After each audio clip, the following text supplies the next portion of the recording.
নাহমাদুহু ওয়া নাসাল্লি আলা রাসূলিল কারীম আম্মা বাদ ফাআউযু বিল্লাহি মিনাশ শাইতানির রাজীম বিসমিল্লাহির রহমানির রহিম শাহরু রমাদান আল্লাযী উনজিলা ফীহিল কুরআন হুদাল লিন-নাস বায়িনাতুল লিল হুদা ওয়াল ফুরকান আউযু বিল্লাহি মিনাশ শাইতানির রাজীম বিসমিল্লাহির রহমানির রহিম।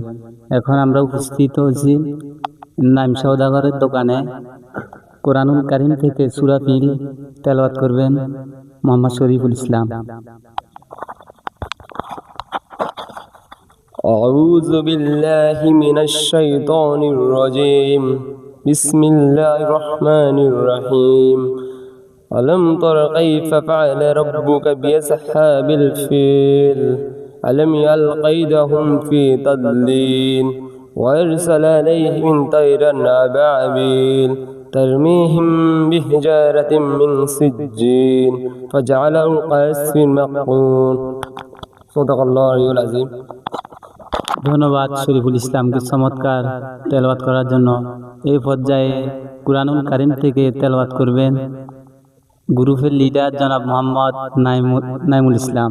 নাইমুল ইসলামকে তেলাওয়াত করার জন্য বিশেষভাবে অনুরোধ করা যাচ্ছে।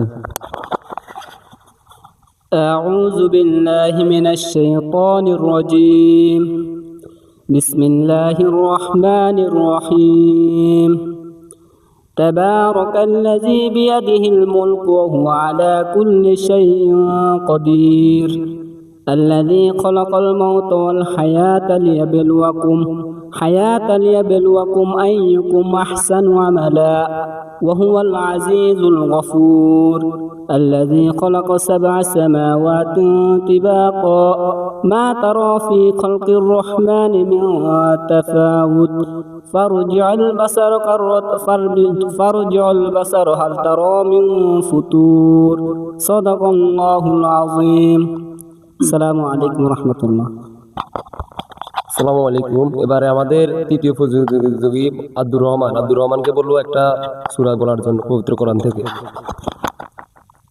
আউযু বিল্লাহি মিনাশ শাইতানির রাজীম বিসমিল্লাহির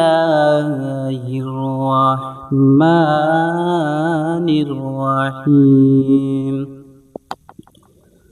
আলহামদুলিল্লাহি রাব্বিল আলামিন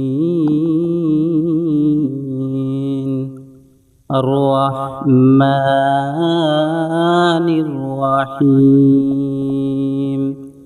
মালিকি ইয়াউমিদ্দিন ইয়্যাকা না'বুদু